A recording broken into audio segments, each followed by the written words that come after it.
আসসালামু আলাইকুম রহমতুল্লাহ বারাকাতু। আমি doctor Ruhul Amin, medical officer, AMC, Dhaka Medical College Hospital. আজকে আমি আলোচনা করব কিডনি স্টোন বা বৃক্কাশমুড়ি। আয়ুর্বেদিক ভাষায় বলা হয় বৃক্কাশমুড়ি। কিডনি স্টোন বা কিডনি পাথর কেন হয়? আয়ুর্বেদিক মতে বায়ু যখন কফ দ্বারা প্রকোপিত হয় তখন বায়ু কফকে শুকিয়ে দেয় এবং এই দুইটার ইমব্যালেন্সের কারণেই কিডনি পাথর হয়। আধুনিক মতে কিডনি পাথর অনেকগুলো কারণ আছে। প্রথমে আমি বলবো ডায়েটেটরি ফ্যাক্টর বা খাদ্য অভ্যাসজনিত কিডনি স্টোন। কেহ যদি অক্সালেট জাতীয় খাবার বেশি খায় তার কিডনি স্টোন হতে পারে। কেউ যদি প্রোটিন জাতীয় খাবার যেমন মাংস জাতীয় খাবার এগুলো বেশি খায় তার কিডনিতে পাথর হতে পারে। সোডিয়াম জাতীয় খাবার বেশি খেলে, প্রসেস ফুড আমাদের দেশে এখন খুব জনপ্রিয়, জাঙ্ক ফুড, এগুলোতে প্রসেস ফুড জাতীয় খাবার, এই ধরনের খাবার খেলে কিডনি স্টোন হতে পারে। সিডেন্টারি লাইফ যারা জীবনযাপন করে, অর্থাৎ যারা ঠিকমতো কর্মক্ষম না, বাসায় সারাক্ষণ বসে থাকে, তাদের কিডনি স্টোন হতে পারে। ফ্যামিলি ফ্যাক্টর জনিত ফ্যামিলি স্টোরি, যেমন তার পূর্বপুরুষ অর্থাৎ বাবা মার যদি কেউ কিডনি পাথর আক্রান্ত হয়ে থাকে তার কিডনি স্টোন হতে পারে। বাবা মা যদি অবিস হয়ে থাকে বা মোটা হয়ে থাকে, অতিরিক্ত মোটা প্রকৃত ব্যক্তিদের কিডনি স্টোন হতে পারে। মেটাবলিক ডিসঅর্ডার জনিত কারণে কিডনি স্টোন হয়, যেমন কারো গাউট থাকলে তার কিডনি স্টোন হওয়ার প্রবণতা থাকে। ইউটারি ইনফেকশন অর্থাৎ প্রস্রাবে যাদের সবসময় ইনফেকশনের সমস্যা ভোগে তাদের কিডনিতে পাথর হওয়ার সম্ভাবনা থাকে। এবার আমি বলবো কিডনি পাথরের লক্ষণ কী, কারো শরীরে যদি কিডনি পাথর হয় তার লক্ষণ কী। প্রথমে যে লক্ষণটা হবে, প্রস্রাবে ব্লাডই হতে পারে, অর্থাৎ প্রস্রাবের সাথে রক্ত যেতে পারে, যাকে মেডিকেল ভাষায় হেমাচুরিয়া বলা হয়। প্রস্রাবটা একটা বাজে গন্ধ আসতে পারে, ফাউল স্মেল হতে পারে, এবং প্রস্রাবের কালার চেঞ্জ হবে, ক্লাউডি কালার হতে পারে। প্রস্রাব করার সময় পেইনফুল হতে পারে, অর্থাৎ পেইনফুল মিকচুরেশন যেটাকে আমরা বলি ডিজোরিয়া হতে পারে। প্রস্রাবের এরিয়া বিশেষ করে লোয়ার অ্যাবডোমিনাল পেইন হতে পারে, ব্যাক পেইন হতে পারে, এবং গ্রোইন পেইন হতে পারে, অর্থাৎ কুস্কিতে পেইন হতে পারে। কিডনি স্টোন হলে অনেকের বমিটিং টেন্ডেন্সি থাকতে পারে, খাবারে অরুচি আসতে পারে, শরীর ক্লান্তিভাব থাকতে পারে।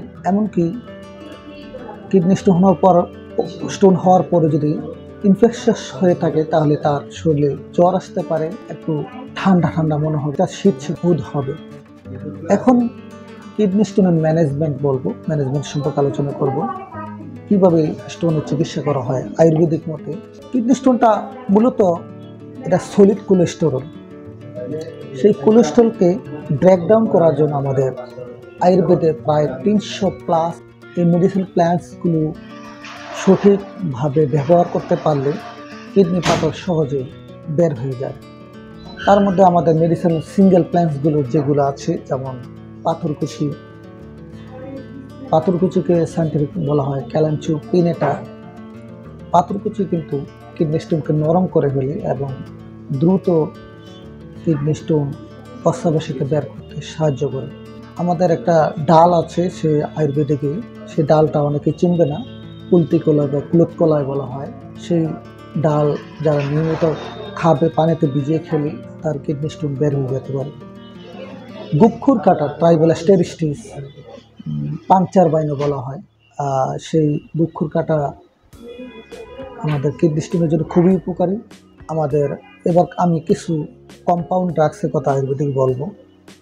এর মধ্যে অন্যতম হচ্ছে বরুণাদ্য লৌহ, বরুণ গাছের ছাল, ক্রিটেবা রিলিজিউস সাইন্টিফিক নাম, ক্রিটেবা নার্ভেলা বলা হয়। সেই বরুণ গাছের ছাল কিডনি পাথরকে ব্রেকডাউন করতে সাহায্য করে। দুঃখরাদের চূর্ণ আছে আমাদের আয়ুর্বেদিক কুশাবলেহ আছে, সেটা কিডনি স্টোন ব্রেকডাউন করতে সাহায্য করে। তারাকস্বর রস আছে আমাদের আয়ুর্বেদিক খুব ভালো, সেটা কিডনি স্টোন ব্রেকডাউন করতে সহযোগিতা করে এবং দ্রুত সফলতার সাথে কিডনি পাথরকে ভেঙে দেয়। যেসব মেডিসিন প্ল্যান্ট ডায়াবেটিক, সেই সব মেডিসিন সবগুলো কিডনি স্টোনের উপর কাজ করে। এর মধ্যে হচ্ছে পুনর্নবা, বোরহিবিয়া ডিফিউসা, এটা কিডনি স্টোন ব্রেকডাউন করতে সহযোগিতা করে। আমি ডাক্তার রুহুল আমিন আপনাদের সেবায় নিয়োজিত আছি। মিরপুর 11 নম্বর স্টেশনের পাশে কিউর পয়েন্ট ডায়াগনস্টিক সেন্টার আপনাদের সুন্দর, সুস্থ জীবনযাপন করার জন্য কিডনিতে এবং ভেসিকল স্টোন, কিডনি স্টোন, যে কোনো ধরনের স্টোন ইনশাল্লাহ কেয়ার হবে ইনশাল্লাহ। আপনাদেরকে কথা দিচ্ছি, আপনারা সেবা নেন, সুস্থ থাকুন। ধন্যবাদ।